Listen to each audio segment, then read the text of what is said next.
EMS TV के सभी दर्शकों को धनत जैन का नमस्कार। बात हो रही है राम मंदिर की।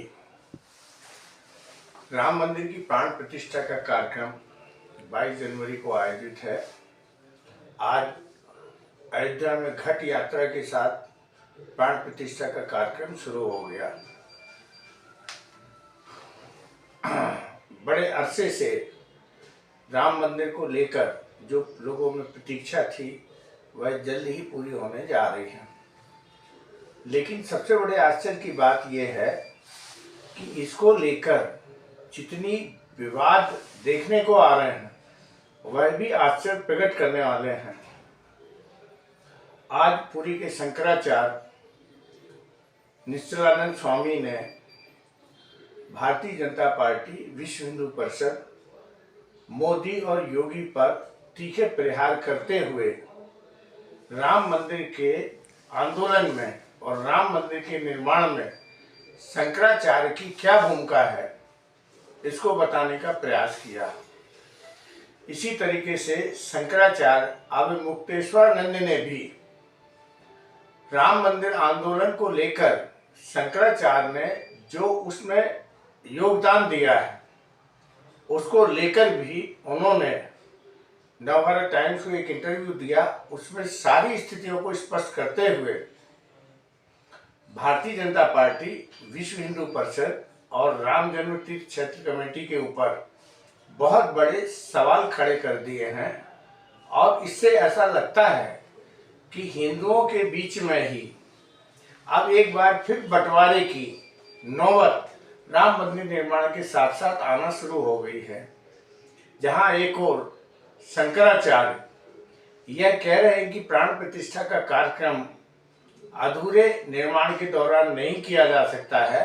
उनका केवल इतना विरोध है कि प्राण प्रतिष्ठा तब होनी चाहिए थी जब मंदिर का शिखर तैयार हो जाता और उसमें धर्म ध्वजा लग जाती, तभी मंदिर की प्राण प्रतिष्ठा की जा सकती है। रामलला के प्राण प्रतिष्ठा के कार्यक्रम में शंकराचार्यों का जो विरोध सामने आया उसके बाद से लगातार यह विवाद बढ़ता ही चला जा रहा है। चंपत राय जी द्वारा और रामभद्राचार्य जी द्वारा कि शंकराचार्यों का क्या योगदान है राम मंदिर निर्माण में, इसको लेकर जो प्रश्न पूछा गया था उसके बाद सभी चारों शंकराचार्य बड़ी तेजी के साथ भड़क गए हैं और उन्होंने अब अपना योगदान मीडिया के सामने आकर बताना शुरू कर दिया है। पुरी के शंकराचार्य ने कहा कि नकली शंकराचार्य और महामंडलेश्वर जो सड़कों पर बहुत धूम मचाते हैं, लेकिन इनके कारण राम मंदिर नहीं बन रहा है। राम मंदिर बनने की जो प्रक्रिया है उसके लिए शंकराचार्यों ने 1992 में जब बाबरी मस्जिद गिराई गई थी और उसके बाद विश्व हिंदू परिषद और भाजपा के लोग मंदिर और मस्जिद आसपास बनाने के लिए तैयार हो गए थे, तब शंकराचार्यों ने इसका विरोध किया कि अयोध्या में केवल मस्जिद का निर्माण और मंदिर का निर्माण साथ साथ नहीं होगा। जहां रामलला का जन्म हुआ था वहां पर केवल मंदिर की स्थापना होगी, मस्जिद बनाने की अनुमति हम नहीं देंगे। उस समय के तत्कालीन प्रधानमंत्री नरसिंह राव, गृह मंत्री बूटा सिंह और उस समय की परिस्थितियों का उल्लेख करते हुए पुरी के शंकराचार्य ने अपनी स्थितियों को स्पष्ट करते हुए कहा कि सड़कों पर आंदोलन करने से राम मंदिर का निर्माण नहीं हुआ है। राम मंदिर का निर्माण न्यायालय के आदेश से हुआ है। इसी मामले में अवमुक्तेश्वरानंद ने कहा कि करीब 90 दिन उत्तर प्रदेश हाई कोर्ट में राम मंदिर वाले मामले की सुनवाई चली थी और उसमें 50 दिन तक मुस्लिम पक्ष ने पैरवी की थी और बाकी के 40 दिनों में हिंदू पक्ष ने पैरवी की थी। उसमें से 24 दिन शंकराचार्य जी ने के वकील जो थे उस समय उन्होंने बहस की और मिश्रा जी ने, और 24 दिन तक हाई कोर्ट में सब प्रमाण उन्होंने राम मंदिर और राम मंदिर के अस्तित्व को लेकर, राम के अस्तित्व को लेकर जो प्रमाण प्रस्तुत किए, उसी के आधार पर उत्तर प्रदेश हाई कोर्ट और बाद में सुप्रीम कोर्ट से मंदिर के पक्ष में फैसला आया है। उनका यह भी आरोप है कि जो लोग आज बड़ी बड़ी बातें कर रहे हैं, तो राम भद्राचार्य भी जब इलाहाबाद हाई कोर्ट में फैसला, मतलब ये विवाद चल रहा था, तब मात्र कुछ घंटों तक ही वह अपने पक्ष को रख पाए और हाई कोर्ट ने उन्हें मना कर दिया था कि आपके पास। अब आतंकवादी का अवतार नहीं, मैं भी नागलोक का ही व्यक्ति हूँ, मेरा प्रतिष्ठान नागलोक है। मैं एक फुफकार दूंगा तो आप सबके शासन टूट जाएंगे। इसलिए अगर भारत को आगे बढ़ाया और 24 दिन तक हिंदू पक्ष की पूरी बातें हाई कोर्ट के समक्ष रखी, जो रिकॉर्ड में है। उनका यह भी दावा है कि सुप्रीम कोर्ट और हाई कोर्ट के फैसले को विश्व हिंदू परिषद, भाजपा और राष्ट्रीय स्वयंसेवक संघ पढ़े और पढ़ने के बाद फिर वो हमारे योगदान के बारे में चर्चा करे। उन्होंने खुली चुनौती देते हुए कहा कि यदि योगदान की बात करना है तो कोई भी पक्ष आकर हमसे सीधे सीधे इस मामले में तर्कसंगत ढंग से अपनी बात कह सकता है और हम उसका जवाब भी देने के लिए तैयार हैं। शास्त्रार्थ की परंपरा शंकराचार्य में हमेशा से रही है और जब से आदि शंकराचार्य ने जब सनातन धर्म की स्थापना की थी, तो इसकी शुरुआत ही शास्त्रार्थ से हुई और जब वो शास्त्रार्थ में लोगों को हरा देते थे तभी लोग उनके पीछे चलते थे। तो सनातन धर्म की परंपरा का एक बहुत बड़ा इतिहास है।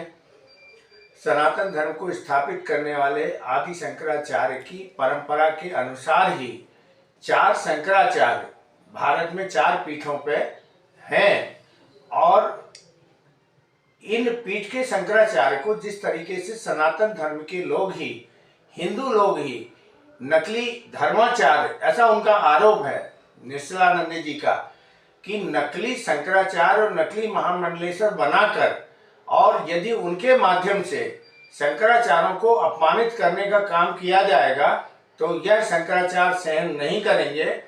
सनातन धर्म की रक्षा के लिए वह हमेशा से ये पीठें काम करती रही हैं और आगे भी करती रहेंगी। तो शंकराचार्य पुरी के जो हैं, उन्होंने योगी मोदी और मोहन भागवत को भी खुला चैलेंज दिया है कि असम का मुख्यमंत्री विश्व शर्मा एक नकली शंकराचार्य को लेकर मथुरा आता है, उसका शिष्य बनने की बात कहता है और आश्रम पे जबरदस्ती कब्जा करता है।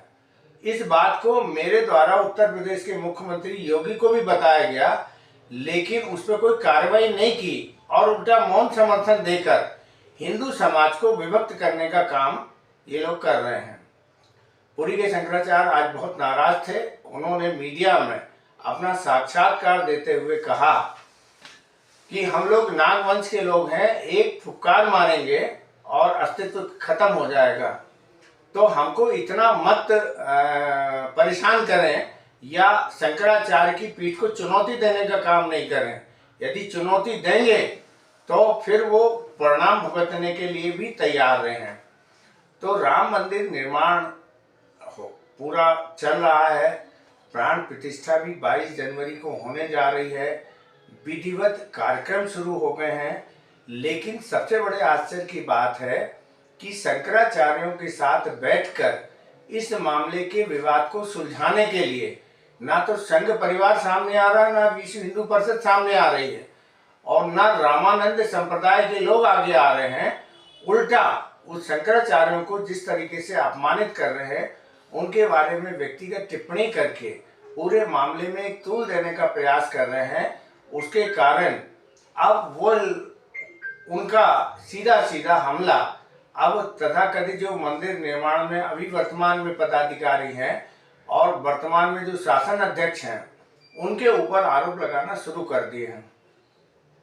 अब मुक्तेश्वरानंद ने यह कहा कि काशी में 150 से ज्यादा पौराणिक महत्व के मंदिरों को तोड़कर और ये कॉरिडोर बनाया गया है। जिस समय ये मंदिर तोड़े जा रहे थे और उसकी जो मूर्तियां थी खंडित हो रही थी और उनकी जो अवमानना हो रही थी, उससे वह नाराज थे और उन्होंने मोदी जी का उस समय विरोध किया था। वो विरोध इस बात का था कि पौराणिक ऐतिहासिक वस्तुओं को यदि हम इस तरीके से तोड़ के और उन्हें अपमानित करने का काम, खंडित करने का काम करते हैं, तो ये हिंदू धार्मिक प्रथा में संभव नहीं था। उसका भी कोई रास्ता निकाला जा सकता था, लेकिन रास्ता ना निकाल के रातों रात मंदिरों को तोड़कर और उन मूर्तियों की अवमानना की गई जो कई वर्षों से पूज रही थी, सैकड़ों वर्षों का उनका पौराणिक इतिहास था, उन सबको आपने एक ही झटके में खत्म कर दिया। उसका मेरा विरोध था। लेकिन ना तो मेरी प्रधानमंत्री नरेंद्र मोदी से कोई बुराई है और ना मेरा किसी से विरोध है। हम धर्म की रक्षा के लिए आगे आए हैं और धर्म की रक्षा के लिए ही आगे काम करते रहेंगे। राम मंदिर बनना था, उसमें शंकराचार्यों का भी योगदान है। राम मंदिर का निर्माण अच्छे तरीके से हो, उसकी प्राण प्रतिष्ठा अच्छे तरीके से हो, यह देखने का काम शंकराचार्यों का है और हम लोग यही काम कर रहे हैं। अधर्म का कोई भी काम को यदि हमसे ये मांगना जाएगा कि आप अधर्म के काम में स्वीकृति प्रदान करें, तो वो हम लोग कभी नहीं करेंगे। बहरहाल वो इस बात का विरोध नहीं कर रहे कि रामलला की जो प्राण प्रतिष्ठा हो रही है, उनका कहना है ये गलत तरीके से हो रही है, इसलिए हम लोग नहीं जा रहे हैं। जो कर रहे हैं वो उसके परिणाम भुगतेंगे। लेकिन हमारा काम जो है कि हिंदू समाज को हम सही सही जानकारी दें, धर्म ग्रंथों के अनुसार उनको चलने के लिए प्रेरित करें, ये हमारा दायित्व है और हम अपना दायित्व पूरा कर रहे हैं।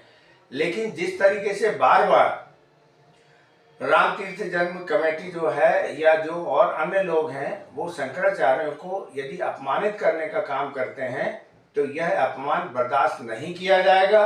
और जैसा वो यदि कोई इस तरीके की गलत बातें करते हैं, तो उनका पुरजोर विरोध भी अब सार्वजनिक सामने आकर करेंगे।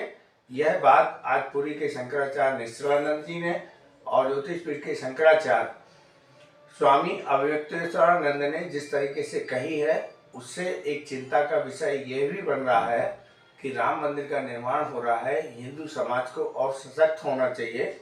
सशक्त होने के स्थान पर हिंदू समाज को बांटने का जो प्रयास किया जा रहा है वह अच्छा नहीं है। इसमें सभी लोगों को एक बार चिंतन करने की जरूरत है और जो भी विवाद के विषय हैं इनको आपस में बैठ के निपटाने की कोशिश दोनों पक्षों को करनी चाहिए। नमस्कार, जय श्री राम।